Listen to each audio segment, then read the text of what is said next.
Compteur, décompteur, compteur prépositionnable. 5. Les compteurs, décompteurs. Jusqu'ici vous avez vu des compteurs qui incrémentent d'une unité leur contenu à chaque nouvelle impulsion. Il existe également des compteurs qui décrémentent leur contenu. On parle alors de décompteurs. Le schéma de la figure 41 est un décompteur de module 8 réalisé avec 3 bascules D. Le chronogramme relatif à son fonctionnement et le diagramme des états sont également représentés dans cette figure. Nous pouvons comparer ce schéma à celui de la figure 12. La première bascule est toujours câblée en diviseur par 2 puisque le LSB passe alternativement de 0 à 1 en mode comptage, comme en mode décomptage. Par contre, pour les 2 bascules suivantes, c'est la sortie Q des bascules précédentes qui fournit le signal d'horloge et non Q-bar. La figure 42 représente le schéma d'un décompteur synchrone de module 8. Un réseau combinatoire composé de 3 portes est ici nécessaire. Les décompteurs existent sous forme de circuits intégrés. Ces circuits fonctionnent soit en mode comptage, soit en mode décomptage. Il en existe 2 types. Dans le premier type, il existe une seule entrée de commande du mode comptage-décomptage. Dans le deuxième type, il existe 2 entrées d'horloge, l'une est relative au mode comptage, l'autre au mode décomptage. La figure 43 représente ces 2 possibilités. Un exemple de compteur-décompteur intégré, le 4029, sera présenté au chapitre 6. 2. 6. Les compteurs prépositionnables. 6.1. Principe. Sur le marché des composants, il est facile de trouver des compteurs de module 2n ou 10, en général, n supérieur ou égal à 4. Par contre, pour un compteur possédant n états, n impair, il est nécessaire de recourir à un réseau combinatoire, ce qui augmente la complexité du circuit. C'est pour cette raison que les constructeurs ont développé des compteurs prépositionnables. Ces derniers permettent de limiter le nombre des états que peut prendre un compteur, autrement dit, ils permettent de réduire le module. Pour un compteur prépositionnable dont le module maximal est 16, il sera possible de réduire ce module entre 2 et 16. Pour cela, ces compteurs possèdent autant d'entrées de prépositionnement que de sorties. Le schéma de la figure 44 représente un tel compteur. Les 4 entrées I1, I2, I3 et I4 sont les entrées de prépositionnement. Carry est une sortie de retenue ou de report. Cette sortie est au niveau H seulement lorsque les 4 sorties Q1, Q2, Q3 et Q4 sont au niveau H. Autrement, elle reste au niveau L. L'entrée LOAD est une entrée de commande. Elle permet de charger le compteur dans l'état logique où se trouvent les 4 entrées de prépositionnement. Si le chargement est asynchrone, dès que l'entrée LOAD est au niveau L, l'état logique de I1 est transmis à Q1, celui de I2 à Q2, et ainsi de suite. Si le chargement est synchrone, il faut tout d'abord que l'entrée LOAD soit au niveau L, niveau actif, puis il faut appliquer une impulsion d'horloge pour que le chargement s'effectue. En réalisant le câblage de la figure 45, il est possible d'utiliser la sortie carry pour prépositionner le compteur. Quand le compteur passe à l'état 15, l'entrée LOAD passe au niveau L, et le chargement s'effectue au front d'horloge qui suivra, entrée LOAD synchrone. Le chronogramme de la figure 46 montre un exemple de fonctionnement avec ce montage. Le compteur est prépositionné à l'état 13, et son module est 3, état 13, 14 et 15. Avec ce type de montage, il est possible de passer d'un état prédéterminé, ici 13, à l'état 15, dans le cas d'un compteur modulo 16, mais ce compteur ne passe pas par les états 0, 1, 2. Si l'on veut commencer la phase de comptage à partir de 0, il est nécessaire d'effectuer l'un des deux montages de la figure 47. Dans la figure 47, A, quand la sortie du compteur passe à 0 sans un binaire égal 5 décimales, l'entrée LOAD passe à l'état 0. Donc, au prochain signal d'horloge, le compteur repasse à l'état 0, puisque les 4 entrées de prépositionnement sont câblées à la masse, entrée LOAD synchrone. Il est également possible d'utiliser l'entrée clear, comme indiqué à la figure 47b, cette entrée clear étant également synchrone.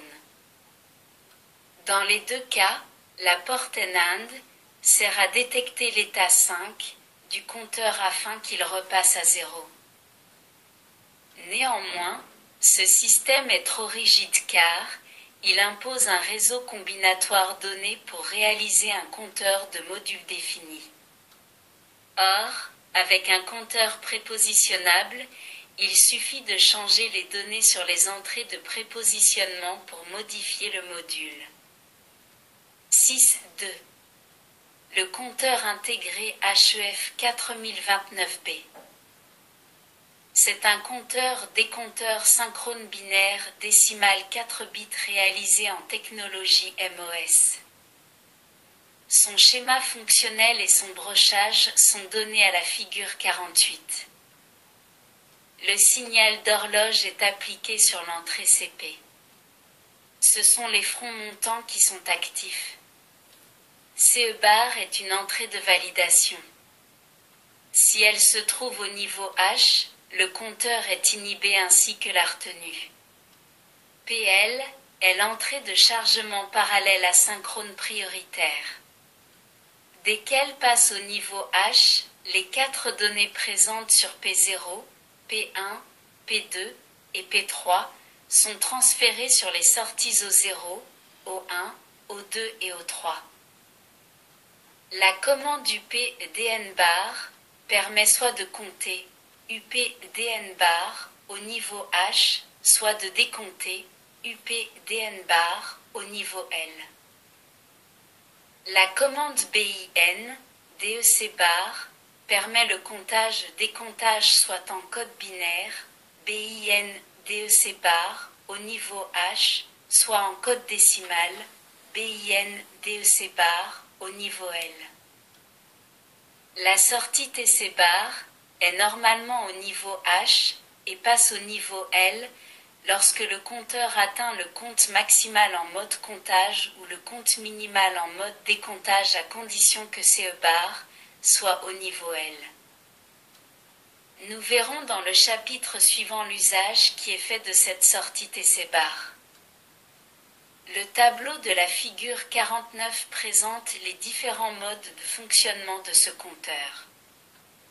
Figure 49. Tableau de fonctionnement du compteur HEF 4029B.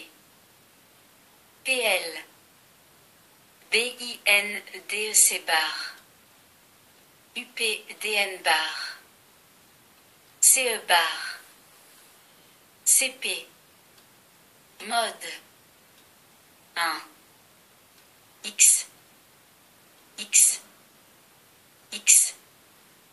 X. Chargement parallèle. 0. X. X. 1. X.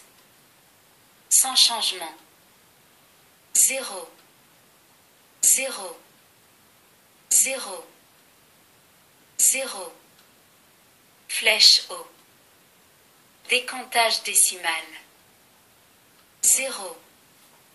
0. 1. 0.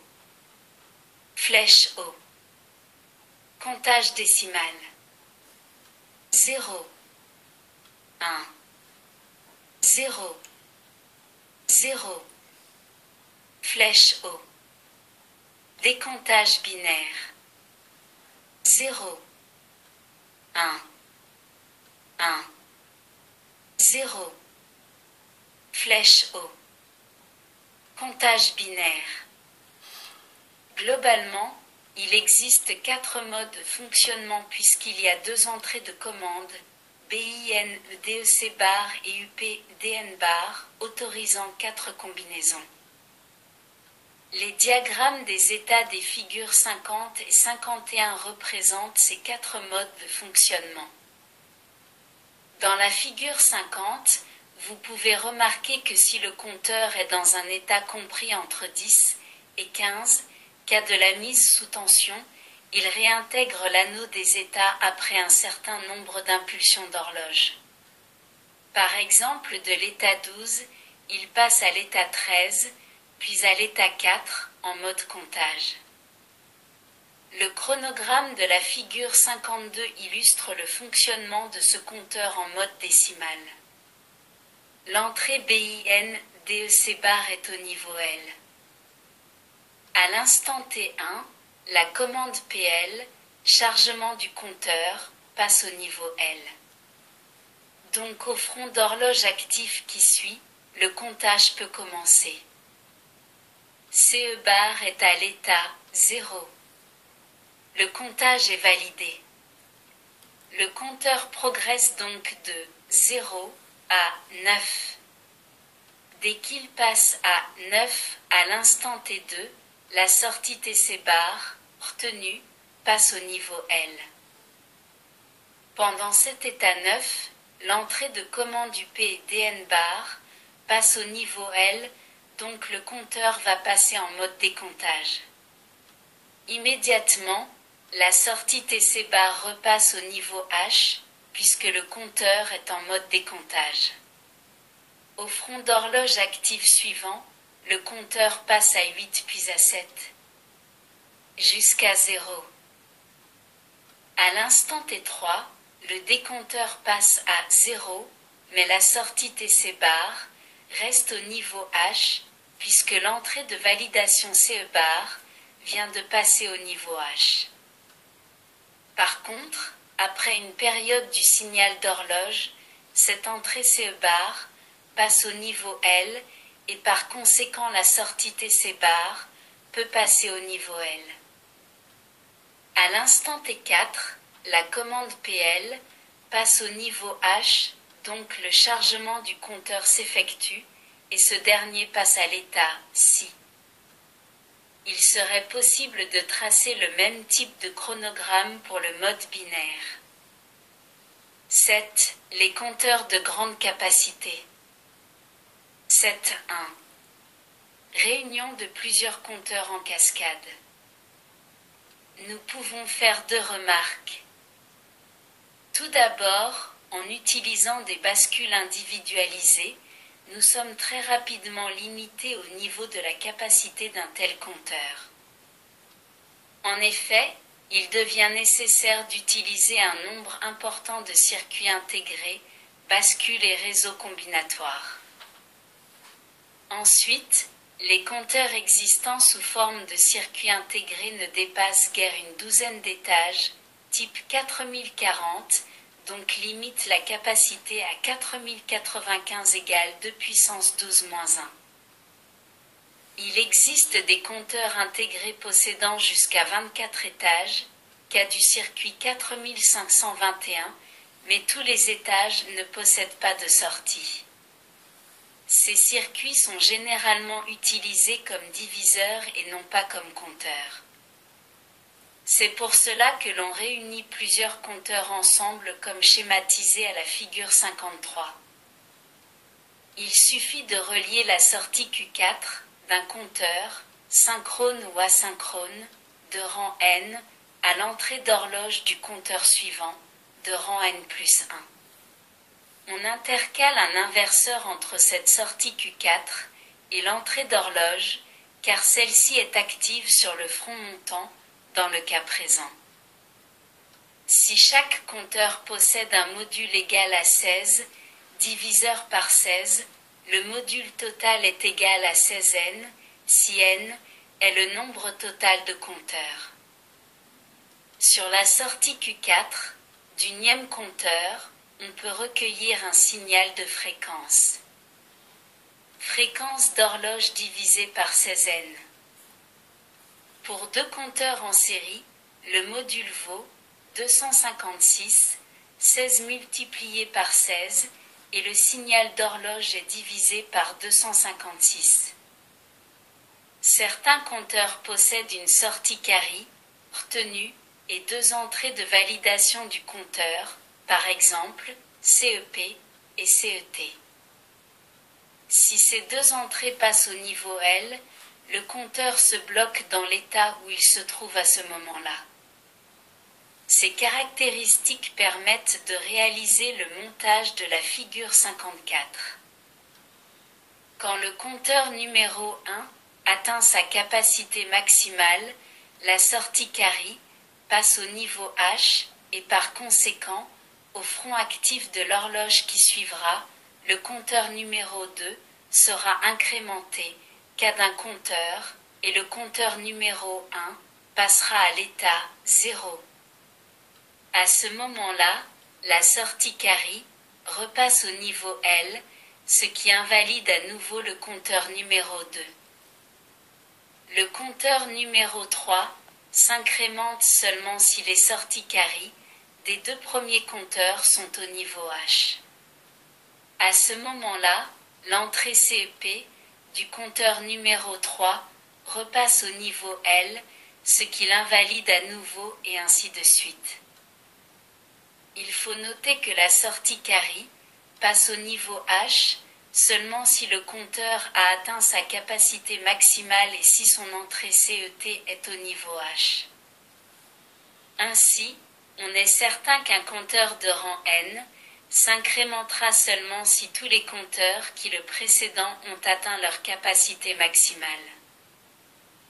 Avec les compteurs décompteurs possédant deux entrées d'horloge, une pour le mode comptage, l'autre pour le mode décomptage, une sortie carry et une sortie borrow, il est possible de réaliser le montage de la figure 55. L'entrée UP est l'entrée de comptage et l'entrée down, celle de décomptage. En mode comptage, le fonctionnement est identique à celui du montage de la figure 53. Dans le cas présent, la sortie carry est active à 0. Quand le compteur numéro 1 est à l'état 15, la sortie carry est au niveau L. Au front d'horloge suivant, elle repasse au niveau H et permet l'incrémentation du compteur numéro 2. Le fonctionnement de l'ensemble est asynchrone. En mode décomptage, la sortie borrow, retenue de décomptage, passe au niveau L quand le décompteur atteint l'état 0. Donc, quand un nouveau front actif se présente sur l'entrée down du compteur numéro 1, ce dernier repasse à l'état 15 et la sortie borrow à l'état 1, ce qui décrémente d'une unité le compteur numéro 2. 7.2. Exemple de réalisation d'un compteur de grande capacité avec le compteur intégré HEF 4029B. En reliant plusieurs compteurs HEF 4029B, comme indiqué à la figure 56, il est possible d'obtenir un compteur décompteur de grande capacité. L'entrée de validation CE bar du premier compteur est câblée à la masse en permanence. Ensuite, la sortie TC bar de chaque compteur est reliée à l'entrée CE bar du compteur suivant. Donc, pour qu'un étage, un compteur HEF 4029B de rang n puisse s'incrémenter, décrémenter, il faut que son entrée CE bar soit au niveau L, donc que le compteur de rang n-1 ait atteint sa capacité maximum. Dans ce cas, la sortie TC bar passe au niveau L. Par ailleurs, pour que la sortie TC bar du compteur de rang n-1 soit au niveau L, il faut également que son entrée CE bar soit au niveau L. Par conséquent, pour qu'un compteur de rang n puisse s'incrémenter, se décrémenter, il faut que tous les compteurs qui le précèdent aient atteint leur capacité maximale. Avec ce montage s'achève cette théorie sur les compteurs. La théorie suivante vous présentera les systèmes de décodage et les afficheurs.